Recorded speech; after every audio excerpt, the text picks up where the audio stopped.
everyone. Welcome to Journey to Consciousness, Yes. our Monday ritual nowadays as we move forward. Mm-hmm. So go ahead and get your coffee, get your tea. If you're in a cold situation, get your hot chocolate, whatever beverage you enjoy when you want to sit down and just take time to be with yourself and to be with us as we continue our different topic in Journey to Consciousness. Yes. So my name is Janet Luciano, And I am Maya Ariel Sol.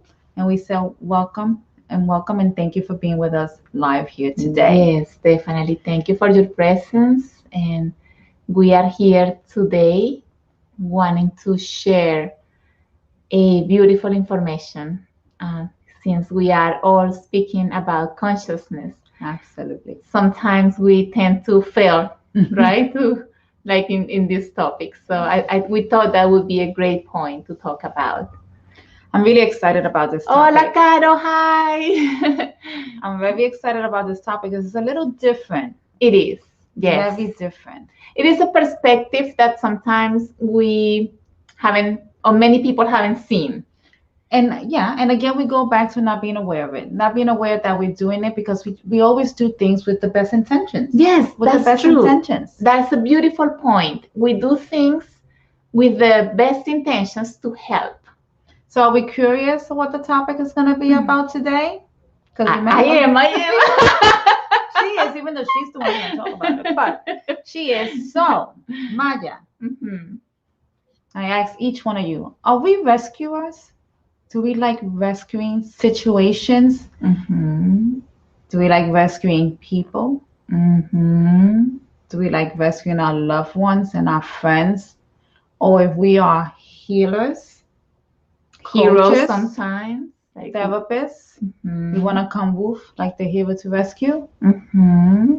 Why don't you talk to us a little bit about that? Yes, that's a great question. Mm-hmm. Thank you for asking. It's a great introduction that is going to give us a different view for us that like to help. Mm-hmm. It happens that, and we are going to be talking about a systemic perspective today. It doesn't have to be necessarily the truth, but we are going to be speaking from this systemic perspective of the rescuer. So it's nothing that I created, but it has been seeing how it affects others when you somehow interfere in that destiny of what others are choosing, because it's not that you don't want to help, but maybe others don't want to be helped, or maybe others don't need your help and you still want to help. So what would be the right way to help? That's an excellent question. And we are bringing this topic today because I am a facilitator on family constellations. And what I learned was not to interfere on others' destinies. No. And this point, I got to understand it, even though it was hard for me to, at the beginning, it was hard for me to work with that. We have the tendency of wanting to help others, but sometimes we want to become the rescuers. And what happens is that each person has chosen a destiny. And no matter what that destiny is, even if it's to die, we cannot change that reality, or it's not our part to interfere in that destiny. And sometimes it's not that people want to die. Maybe they don't want to die, but they haven't seen that unconsciously they do. Mm-hmm. So you get attached to what they want to do, even though it's not their real choice. This is very deep, understanding the unconscious and the conscious mind. The conscious mind might say, no, I don't want to die. Mm-hmm. But in your unconscious mind, you might be following someone from your past, identifying with someone who died, and you want to die as well. And this can cause you to follow that destiny. And that's what happens when we follow our ancestors unconsciously. We might not know it, but we might choose that. Yeah, I had a case of a person that we were seeing this constellation, and the position of this person was to leave the system, meaning that this person couldn't understand why, like the reason to be here, and kind of wanted to follow that path. And the other people around, especially the ones that love this person, wanted to avoid that. Because of course, we love our kids, or we love our parents, or we love many people. We don't want them to die. We want to stay, we want them to be healthy and to be well. But what happens is that when the destiny comes and they already have chosen whatever it is to die or to be, or to take another path, sometimes we want to also interfere in that. Not only about being alive or not, but also taking on another path. And we want to interfere. Don't do that. And we do that with our kids, for example. Mm-hmm. Don't take that path. That's not a right path. But how can you say that it's not the right path? Until they don't try it, they cannot figure it out and say, okay, maybe that wasn't the right path. But then if we interfere as helpers, the other one cannot figure it out by himself or by herself. And that person is going to have to go through the same sort of, when you have to take a decision moment, the same scenario, to do that option again and say, no, I'm going to take this one. So when you interfere in others' choices, then you are interfering in their destinies.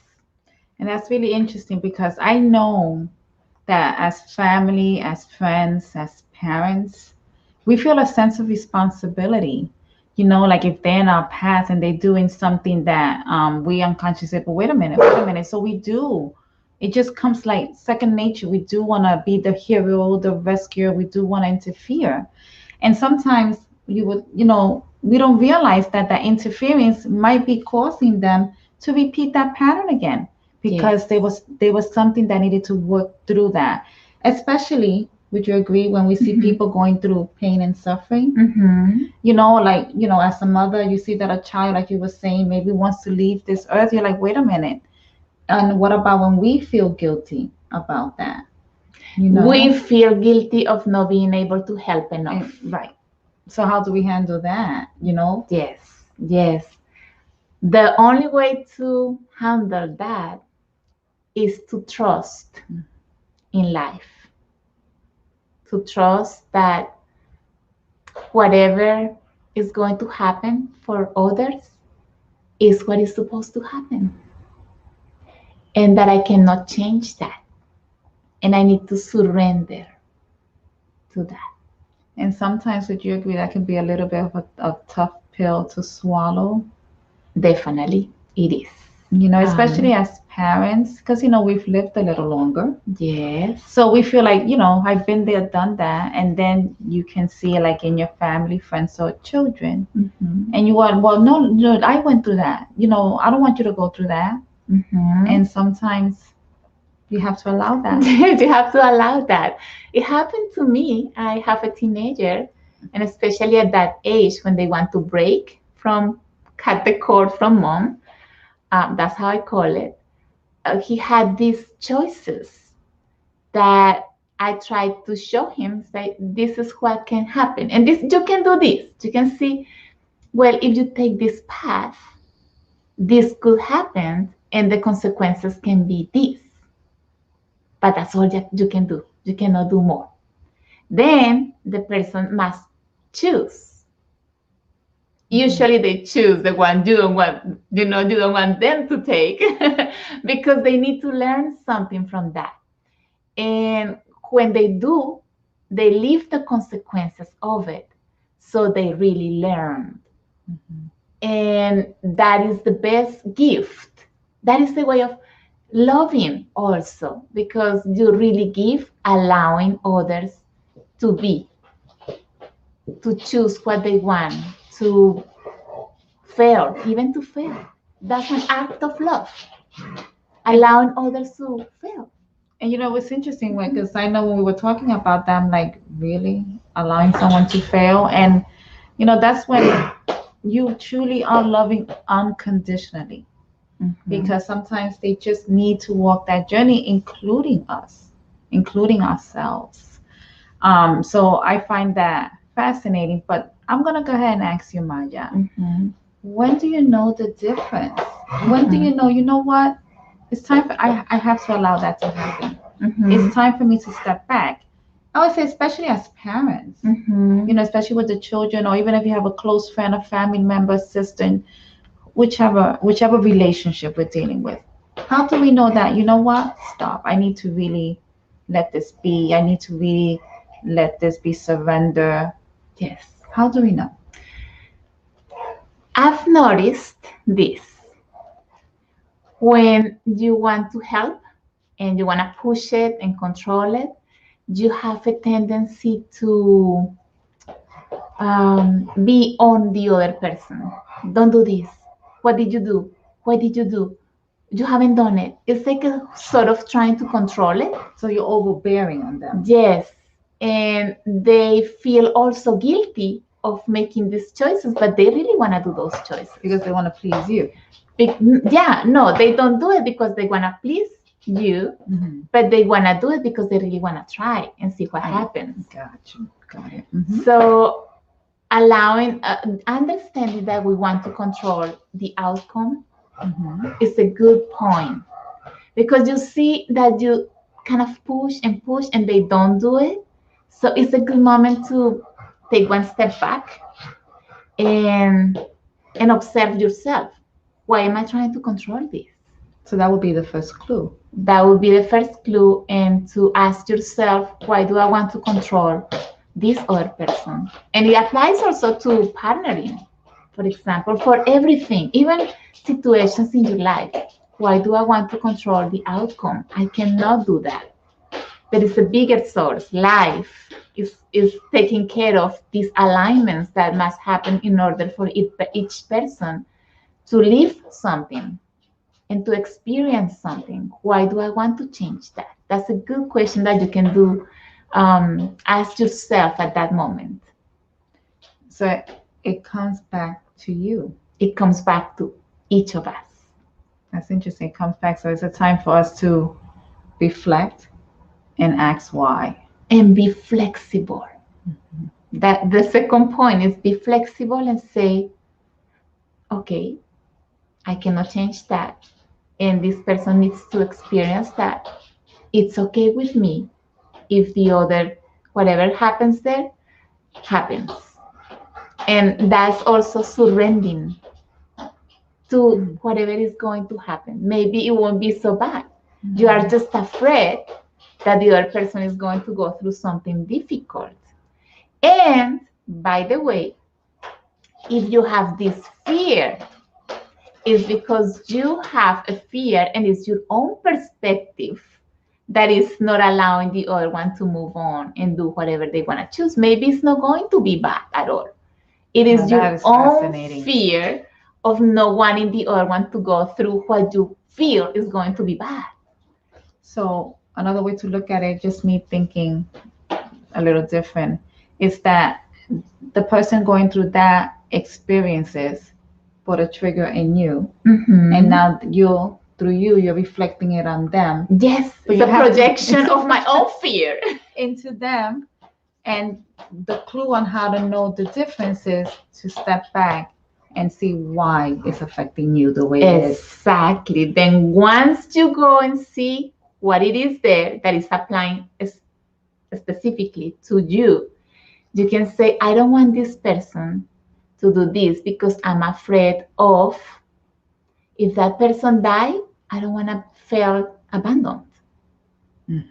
Then I don't want to feel like I'm alone again. So that's one of the possibilities. I'm not saying that this is, each of them are different, but let's see which one is yours.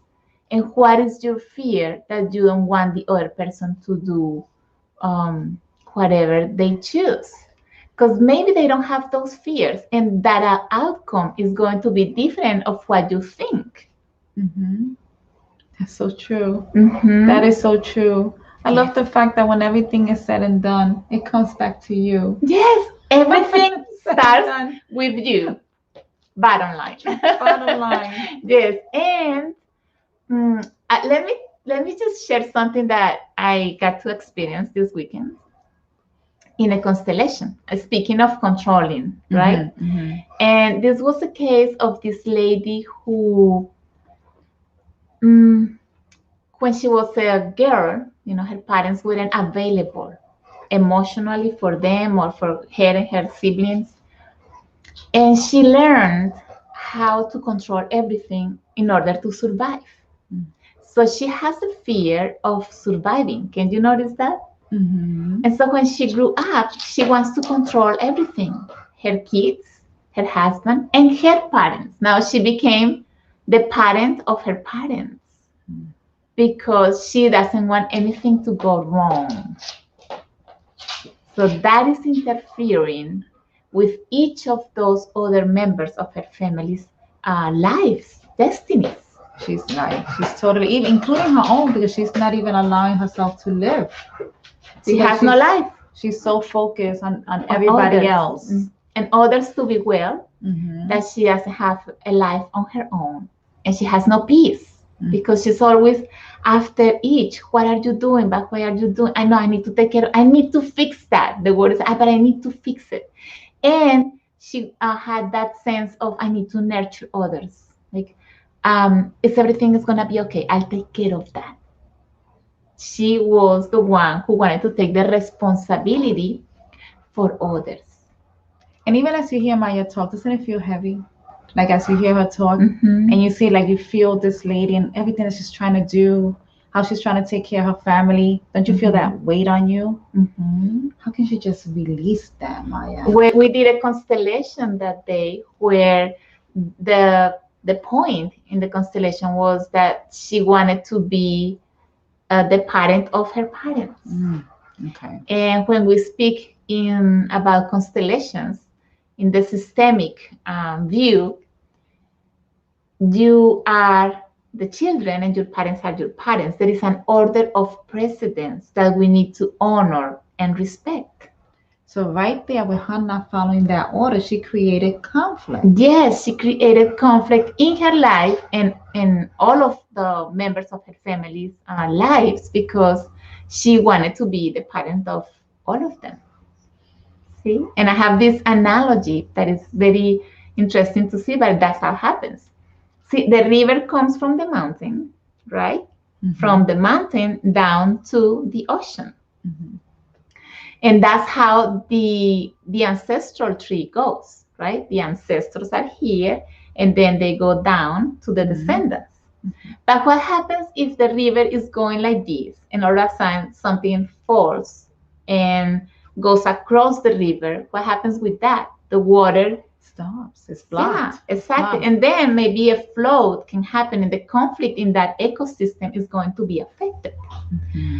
Same thing happens with the in the system, in the family system. In this case, this woman became that sort of that trunk.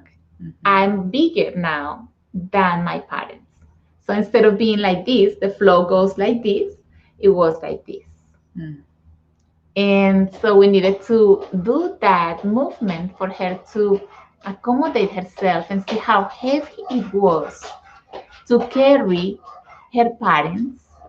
And not only her parents, but she was carrying with everybody's all her relationships. Yeah, everything was like she was taking care of everybody, and that was a lot of it was too heavy for her. So we did one little movement in that constellation because we can, as I said, we cannot push more. See, she didn't want to do more. There was more there to see that she didn't want to see. So me as a facilitator, I cannot push that. She only wanted to do that little movement and to accommodate that system and say, yes, I'm the daughter and you are the mother. And that's an excellent point, Maya. Yes. Because there you were able to see that Maya, as a facilitator, did not become the rescuer. Yes. She was more the guide. Exactly. And that's, and this is why we speak so much about this topic, because you could have pushed. Yes. You know exactly. Yes. But you were able to be aware that she only wanted a little bit. Mm-hmm. So tell us more now for all of us that are healers and therapists and, well, everybody in general. Yes. How do we know when to just stop? Just Yes. no. I'm going to tell you something that I learned, or that I have seen in that experience of being in the field of constellations. And it is that the other person might want to follow a specific destiny, and feels bad about not doing what the other person who wants to rescue him or her are after. So they feel guilty somehow of not following the rescuer, but they want to do it that way. So you can see that because the other person kind of shows a sort of, it's a resistance. If you see that resistance, the other person is telling you, please allow me to take my choices. Please allow me to experience this. Please allow me to follow my destiny. It's my life. And it is true, it's their life. And then as even healers, we should just let go. Can I take a deep breath on that? Mm-hmm. Because that's one of the gifts that we can give everybody in our relationship. Letting go. Letting go. Surrendering. To even in relationships, like let's say partners. See, usually one see a situation one way and the other one see it the other way. And maybe one of them can be more effective at the end. But if the other person don't want to take that choice, then an act of love is saying, okay. I know I used to in my relationship when I was in situations like that, because we all go through situations like that. Yes, we all do. Part of the journey. Yes. I would go to my partner, okay, in this we have to just agree to disagree. You have your view and that's perfect. Exactly. I have my view and that's perfect. And yes, and we made a pact. We just agreed to disagree and we moved on. Yes, and there is a point where you can find, okay, that's your choice, but it's going to affect me. So you need to kind of somehow work that out. Work that out. But I don't want to impose what I want on the other, because I'm interfering also in that person's destiny. But if we are maybe if we are partners, then we can work it out. So you see how tricky that was? So I'm over here saying, let's agree to disagree. But yet, like Maya's saying, we still have to find a balance in that. You know what I mean? Because sometimes agreeing to disagree is still tough. Yes. It's still tough. Yes. So food for thought. I'm like, oh God, yeah. So that's what makes it so fascinating for me, because it's being able to go deeper in that. Like saying, okay, well, what is it? What is it? It is very important to really, what I can say, the best tip you can do is take a deep breath. It's like, and say, okay, that's what it is. I surrender to what it is, and I allow it. That is totally a gift right there. Totally a gift. And that is acting from love, from the real love. That pure, unconditional love. Yes, and you have to be careful, because sometimes others who see things around tend to interfere as well. But how are you going to allow your son to do that?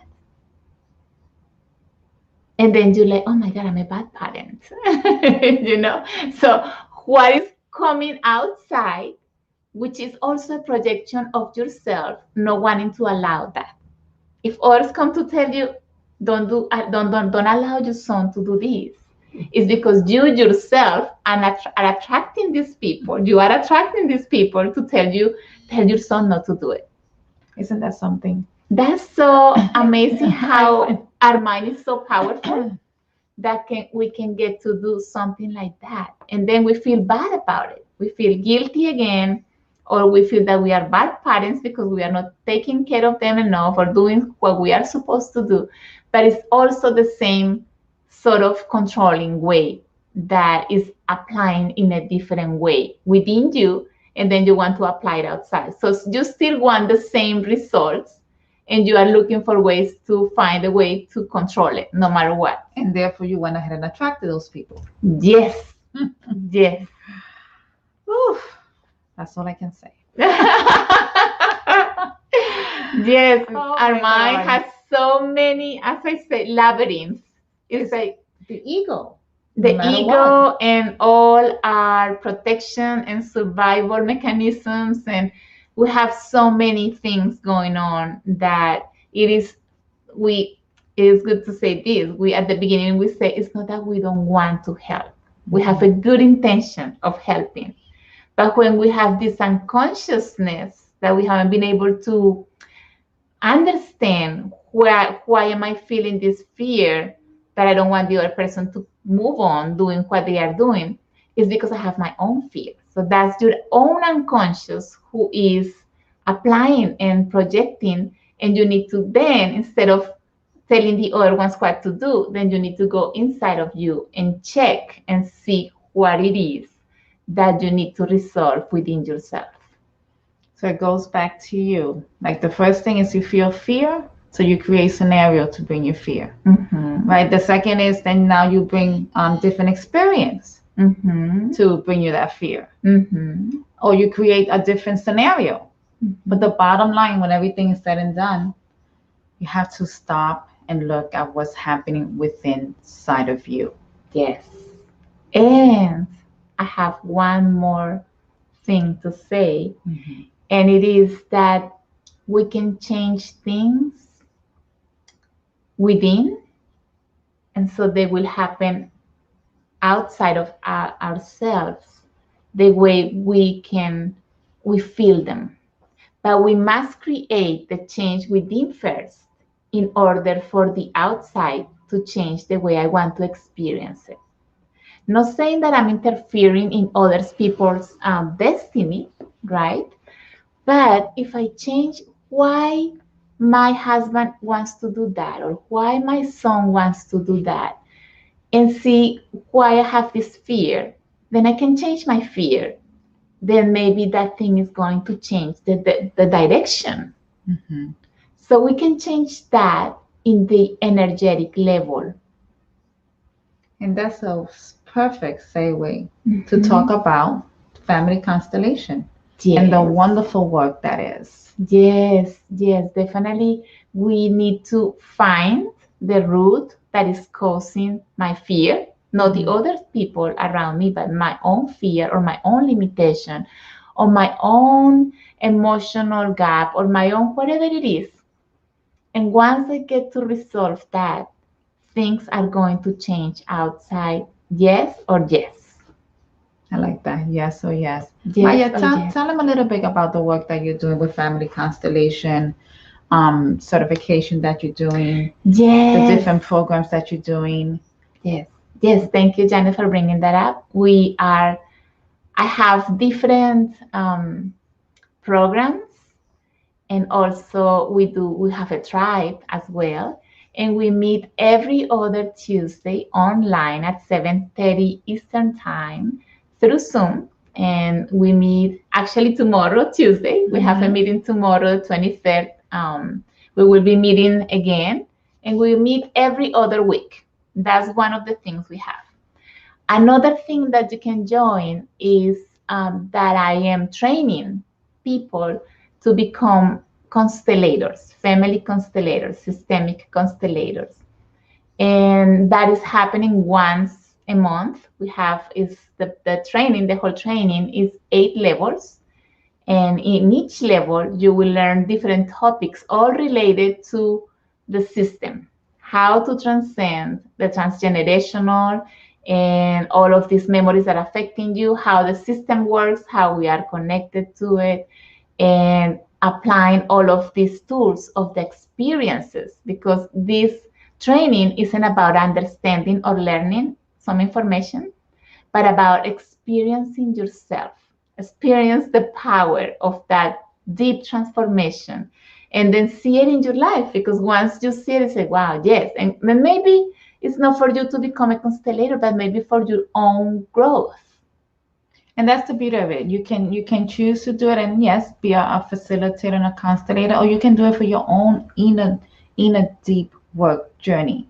Because it's like you experience it at a whole energetic, and you feel the change. You bring it to that energy level, to that feeling moment, which is very transformative. It is, and for everybody that is there. And then also you get to see that what others are going through is something similar that what you went through. And then we just become a family where we can, as much as I heal myself, others can heal with my healing. And that's the beauty of constellations. So yes, we want to invite you to join if it's something that resonates with you and that you want to explore more about your ancestors and how they are affecting you. Because at this point, I would say that most of the issues that we go through are systemic from our ancestors. So right now we just finished constellation number 1 last month, and the second one is coming now the beginning of March, the first weekend in March. Yes. Okay, and it's not too late to join. I know even though it's just 8 modules, it's not too late. It's the perfect timing to continue because each module is very individual. Independent. And it's very independent. So yeah, so definitely, and then definitely do come to our Thrive so that you can see how it works and you see if this is something that truly resonates with you. Yes. And really invite people as well. Thank you. Yeah, we will appreciate that as well. My vision is that I can bring this to people today. And because of my background of healing, I went through all of these sort of modalities. And we work with the mind, and we work with the body, aligning the body and supplementing the body, cultivating the mind, cultivating the alignments and the energy and all of this. But not many concentrate on cultivate and to transcend the soul. And the soul for me is the core of a true healing transformation.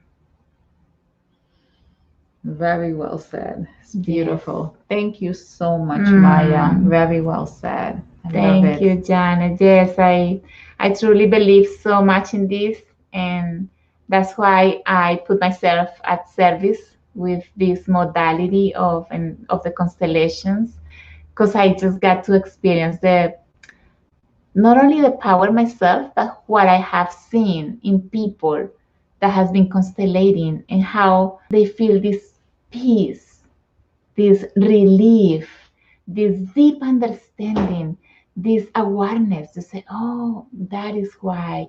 Now I know. Oh, I just liberate this. And then you can move on. That's all you need to do. I read a book once. Don't remember the author. I'm sorry, but I honor the books or the book because the person who wrote it. And it's called The Art of War. Okay. And this book used to be like the main tool for all warriors in Asia.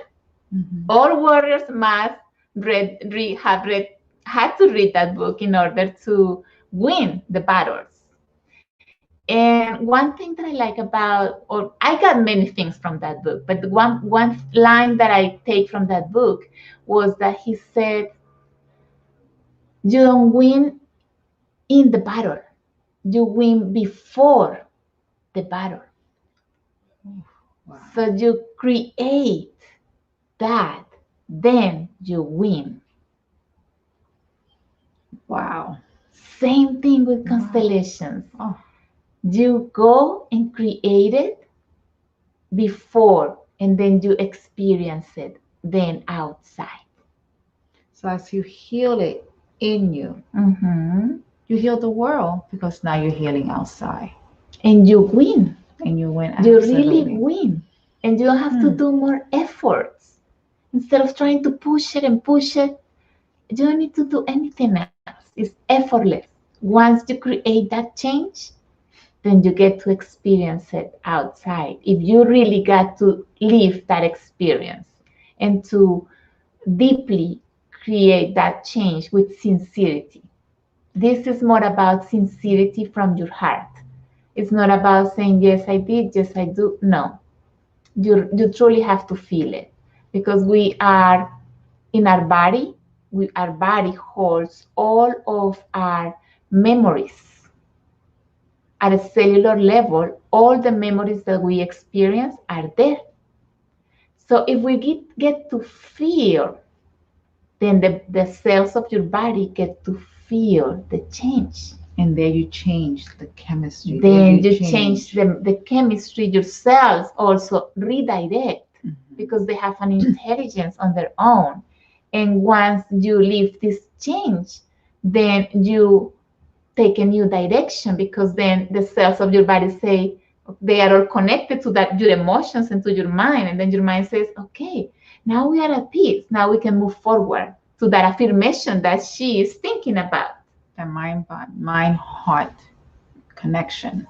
Yes. Yeah. And I can be a testimony to that because I know I did go through an experience with Maya, and it was exactly like that for me. It was a lot of stuff that I will admit I wasn't aware.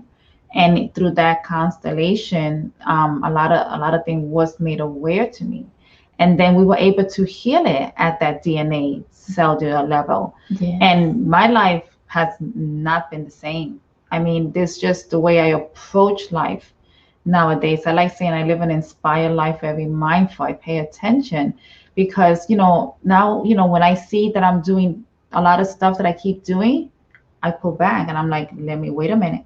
Let me look. So I am totally testimony on how that doing a constellation like that, it is so transformative.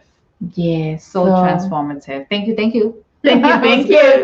No, thank you for allowing yourself to take that step. That's for warriors. And see, if we see this from this new angle, we can say that we can be peaceful warriors when we take these sort of choices to heal. Yeah, because to be a warrior, you have to be brave. And I will say that coming to do this type of work is extremely, extremely rewarding.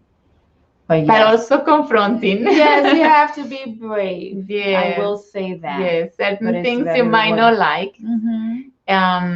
Like the constellation that I had I did a constellation today, and the person who came to constellate, it was hard for that person to confront that reality. And she was fighting it and fighting and struggling herself with it. And I said, I'm just showing to you what it is, and then you get to choose. And then at the end, she had no words to say. She was just like processing what she knew she had to do. And that was the next step. And it was all about respecting the destiny of the ones we love. Yes, extremely powerful. Yes. To have respect and allow the destiny that each of us came to live and that each of us chose to live in this journey. Yes. Yes. We cannot change what it is and what is going to happen because that's not it's not our job. No, right? It's not our job. Definitely not our job. Not as helpers, not as healers, not as therapists, not as no. And doesn't that feel good that it's not our job? We just here to guide. I mean, just find out the energy change. It does. It's so releasing. Like, okay, I don't have to fix anybody. Yeah, we just have to be in the middle for this person to come, confront something, and decide to choose to do this or that, but we're just in the middle. Yes, you can come, confront your truth, and choose what you want to do with it. And then we can support. We can support, but not interfere. Not interfere. Because I know I feel lighter already. Yes. I feel lighter. I'm Yes. like, oh, yes, I And like then that. Another thing that can happen also when we are healers is that we want to become the parents of our clients. That's a big one. That is a big topic. That's a huge one. That would be another topic here itself, because we want to save our clients. And when we do that, we are interfering in their destinies. We are not really helping.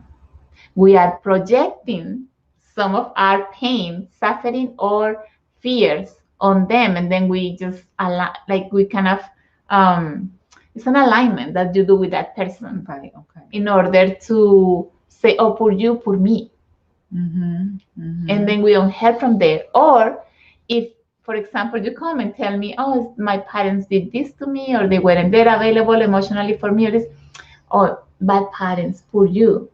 Probably maybe this healer has some issues to see related to her own parents. So that's when we need to start again going back to ourselves first. And it's like we say in the family constellation well, it pulses in you and it triggered you. Yes. So now that's why now we have to come back to within to start that healing process. Yes. And it is a process. We have to be patient with that because it is compassionate and compassionate and gentle and forgiving, all that good stuff. We didn't know that. We didn't know. We were trying to help. But one thing is trying and another one is doing. And when you really want to help, you need to observe this new angle of the picture, because an act of true love comes from that allowance of surrender to what it is, and that you cannot do more than what the person wants to choose to do. Pure unconditional love. Yes. So we want to say thank you to everyone that is out there in Instagram. Absolutely. We are here seeing you. Thank you so much. Samara, Monica, Ukanti, thank you so much for being there. And also in Facebook, we have here the 2 cameras. So we are so glad that you are here listening to this. I know many of you and therapists. So maybe this information is a new observation for you to take into account next time you are working with your clients. And if you are not a therapist, but you're just a person who likes to help, or you are the helper in your family, just to be aware not to become the rescuer, because the rescuer is not a good role.